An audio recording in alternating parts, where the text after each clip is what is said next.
शुरू करें। जय हिंद, आप सभी का स्वागत। मैं कांग्रेस पार्टी का धन्यवाद करती हूं कि सेनाओं के इस अहम मुद्दे पर बात करने के लिए मुझे अवसर दिया, और इस बात का भी कि मैं ये प्रेस कॉन्फ्रेंस अपनी पार्टी की प्रवक्ता के रूप में तो करूंगी ही, लेकिन भारतीय सेना में 24 वर्ष की कमीशनिंग सेवा देने के बाद मैं ये प्रेस कॉन्फ्रेंस उस लिहाज से भी करूंगी। आज देश में जो स्थिति है उसमें हम अपने देश की सबसे भरोसेमंद संस्था भारतीय सेनाओं के लिए अपनी प्रतिबद्धता दोहराते हैं और भारतीय सेना के शौर्य साहस को श्रद्धापूर्वक सैल्यूट करते हैं। कल 9 मई को ऑनरेबल सुप्रीम कोर्ट का निर्देश महिला अधिकारियों के पक्ष में आया, जिसमें शॉर्ट सर्विस कमीशन महिला अधिकारी जो पेटिशनर थी उनको अगली सुनवाई तक सेवा में बहाल करने के लिए सुप्रीम कोर्ट ने कहा है।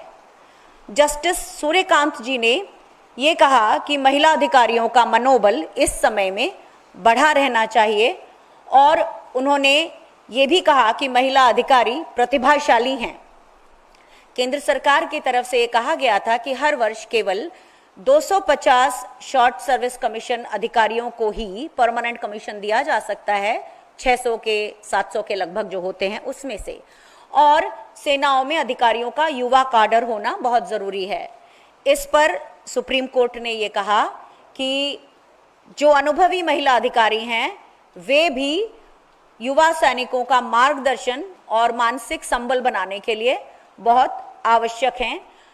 ये फैसला ऐसे समय में आया है जब हम पिछले 3 दिनों से महिला अधिकारियों को बहुत संयत, बहुत सधे हुए तरीके से और बहुत गरिमा के साथ अपने देश का पक्ष रखते हुए देख रहे हैं। माननीय सुप्रीम कोर्ट का ये फैसला महिला अधिकारियों के लिए उम्मीद की किरण है, और ये permanent commission Babita Punia versus government of India case के कारण संभव हो सका। मैं खुद इस केस की एक बेनिफिशियरी रही हूं। जब 1992 में कांग्रेस की सरकार ने पहली बार महिला अधिकारियों की एंट्री शुरू की थी, तब वायुसेना ने रक्षा मंत्रालय के तरफ से एक सर्कुलर 25 नवंबर 1991 को जारी किया था, जिसमें यह कहा गया था कि ये एक पायलट प्रोजेक्ट के रूप में, यानी कि 5 वर्षों के लिए प्रयोग के तौर पे महिला अधिकारियों को लिया जाएगा, और अगर वो सफल होता है प्रयोग तो आने वाले 6 सालों के लिए उन्हें एक्सटेंशन दिया जाएगा, और 11 वर्षों के बाद महिला अधिकारियों से पूछा जाएगा कि क्या वे पेंशनेबल सर्विस ज्वाइन करना चाहती हैं।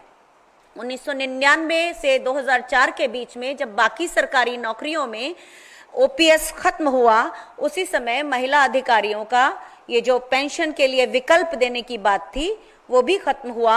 आगे चलकर 2007 में विंग कमांडर अनुपमा जोशी और स्क्वाड्रन लीडर रुखसाना हक ने पहले ये केस कोर्ट में दायर किया, और उसके बाद थल सेना की भी महिला अधिकारियों ने इस केस को साथ में फॉलो किया, और 2009 के बीच में आते आते सारे केस क्लब करते हुए 14 दिसंबर 2009 को दिल्ली की हाई कोर्ट ने ये केस फैसले के लिए सुरक्षित कर लिया।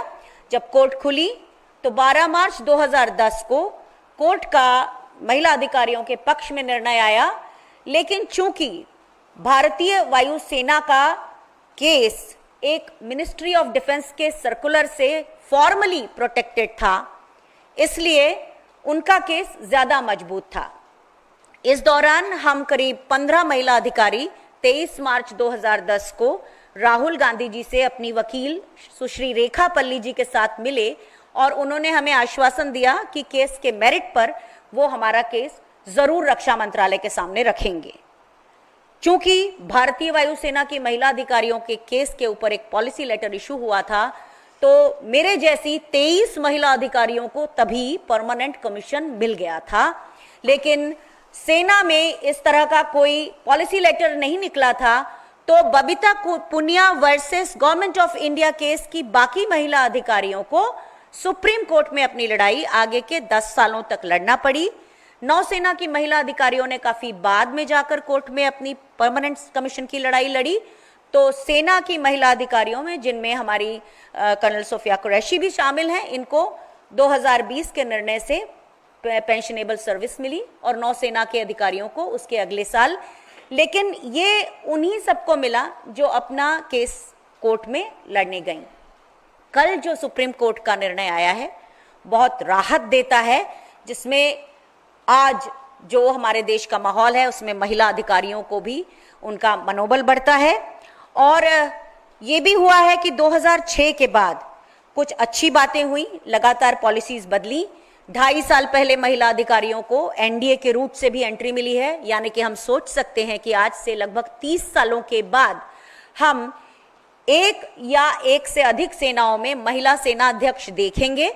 और जो रूट सीडीएस का रूट पुरुष अधिकारियों के लिए खुला है, उसी तरह की जो स्पेशल एंट्री की स्कीम थी उससे महिला अधिकारी आती थी, तो वो रूट अभी शायद धीरे धीरे करके उसे रिकंसिडर किया जा रहा है। तो इस समय पे जब सुप्रीम कोर्ट का ये निर्णय आया है कि महिला अधिकारियों को तब तक बहाल रखा जाए जब तक कि अगली सुनवाई अगस्त में नहीं होती, हम इसका बहुत स्वागत करते हैं। हम अपने देश की सेनाओं के साथ हैं और हमारे देश की सेना के सभी लोग जो तिरंगे को अपने खुद से ऊपर रखते हैं, उन सभी का हम श्रद्धा करते हैं, उन सबका हम सम्मान करते हैं और हर सैन्य कर्मी के शौर्य को हमारा सलाम है। तो ये आज का हमारा मुद्दा है। अगर आपके कोई इस पर सवाल हो तो हम आपसे लेना चाहेंगे, लेकिन इस मुद्दे पर ही।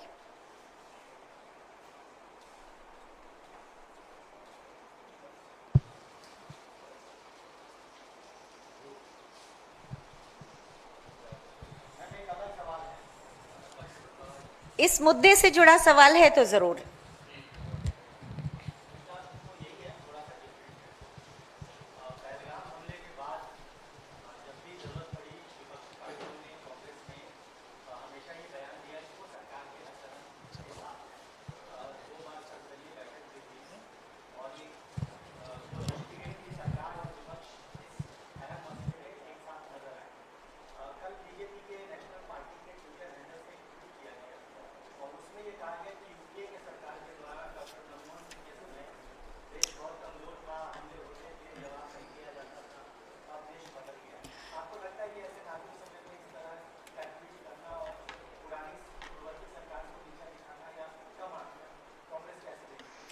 कांग्रेस पार्टी का स्टैंड पहले दिन से बहुत साफ है।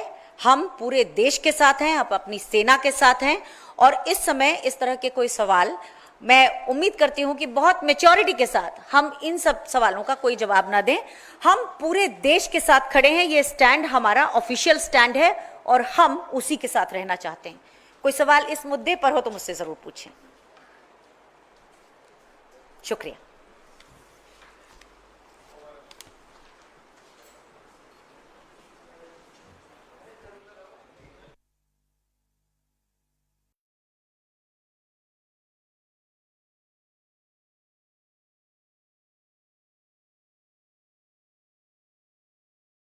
के साथियों, सबसे पहले आप सबको मालूम होगा 2 दिन पहले जम्मू कश्मीर के रामबन में एक सड़क दुर्घटना में सेना के जवानों की दुखद मौत हुई।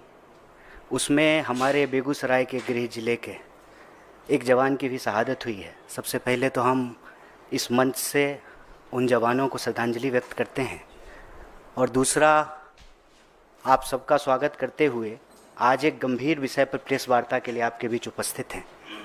आप सब ने देखा होगा, पटना से अभी एक बहुत ही गुस्से वाली और दुखद शर्मनाक खबर आ रही है कि एक बार फिर से बिहार के अभ्यर्थियों पर, बिहार के विद्यार्थियों पर पटना पुलिस ने बर्बर लाठीचार्ज किया है।